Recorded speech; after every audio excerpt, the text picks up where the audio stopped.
audience.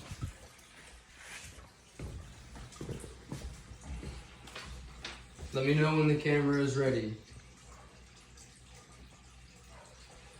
The War with Wood, a persuasive speech by Jeremiah Womack. The end is near. Are you going to continue to contribute to the end of the world?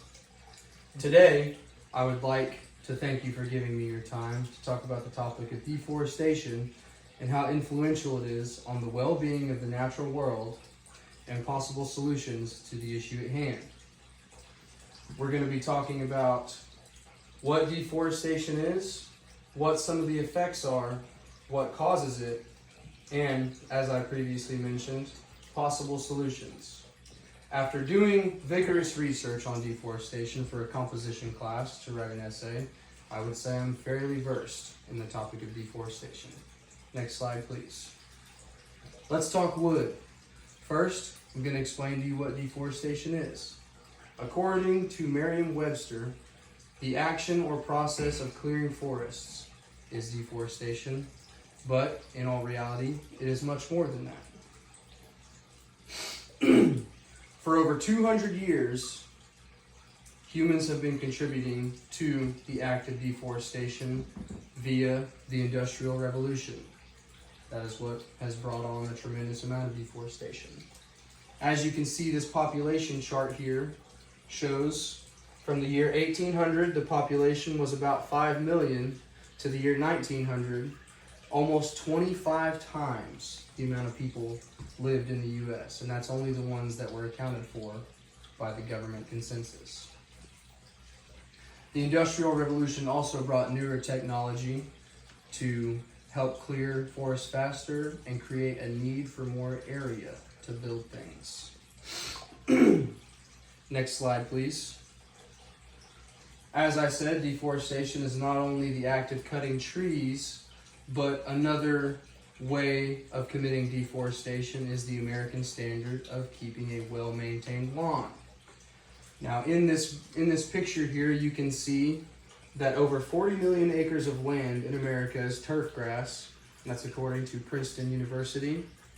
And just think about all the different people that live in the U.S., about 330 million. Say even half of them own homes with about an acre of land, and they're all cutting grass and keeping well-maintained yards.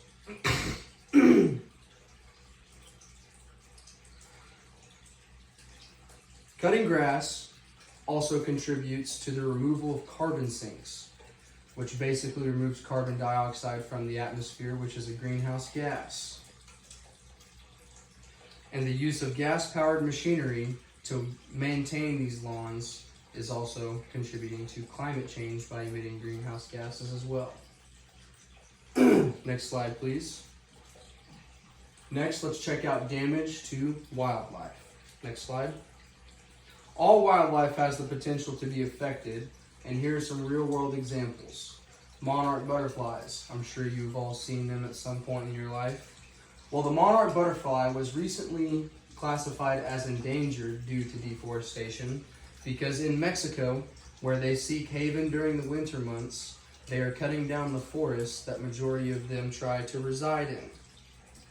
Next slide, please. Another example is the Sumatran rhino, which was already endangered, but due to deforestation has lost a majority of its habitat, food sources, and safe breeding grounds. Next slide, please. The chimpanzee is also endangered due to deforestation because in Africa, 80% of their native habitat has been eradicated due to deforestation. This has also caused them to lose their food sources and create more opportunity for dangerous encounters with humans. Next slide, please. Now let's look at the causes of deforestation. Next slide. One of the main causes, as I previously said, was the Industrial Revolution. The Industrial Revolution brought the institution of factories, which are really a 3-in-1 when it comes to damaging the ecological world. The introduction of factories created a necessity of area to build them. there are about 500 million factories in the United States alone. With the production of factories,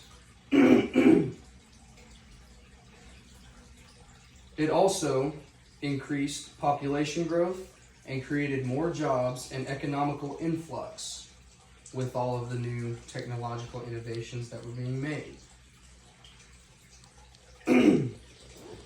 Gas.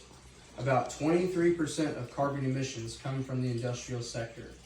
All of these factories need fuel to run, and about 23% of the United States carbon emissions come from industrial gas sources.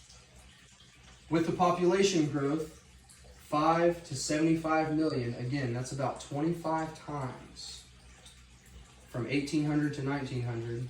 That also, in turn, increased the amount of land needed for people to live. Clearing areas, building homes, etc. Next slide, please. Finally, what are some solutions? Next slide, please. Solution 1 of my 2 solutions is to plant trees, grow lawns, mandate eco-friendly vehicles and equipment, and slow the expansion of society. Now, with planting trees, that's going to give us more carbon sinks, because trees can soak up to about 48 pounds of carbon dioxide per year. And adding up, that is a lot. Growing lawns also increases the amount of carbon sinks that the United States would have, as well as reducing the amount of carbon emissions coming from the equipment used to maintain them. It would also improve, on a more minor scale, the ecological world. Mandate eco-friendly vehicles and equipment. For every person in America, there is just about under 1 car in a ratio.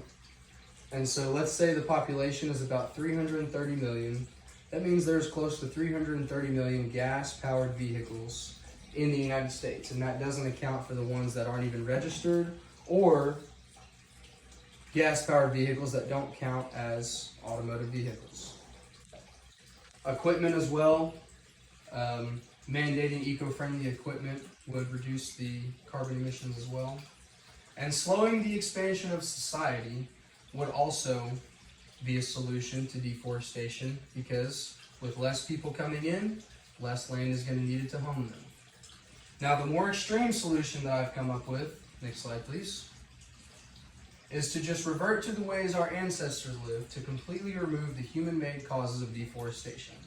Abandon modern society and go back to the way they lived in the 1800s before the Industrial Revolution. If there's no way to create carbon emissions, then carbon emissions are not a problem. If there's no reason to be cutting down trees, then we'd have more trees. It's as simple as that. Last slide, please. So in conclusion, today you are informed of what deforestation is, its effects, causes, and possible solutions. Thank you for your time, for listening. I hope that I've given you enough information to take your stance on the matter. And let me end with this. It's abundantly clear that deforestation poses immense threat to the natural world, so let's end the war on wood. Next slide. Thin. All right, stop the video.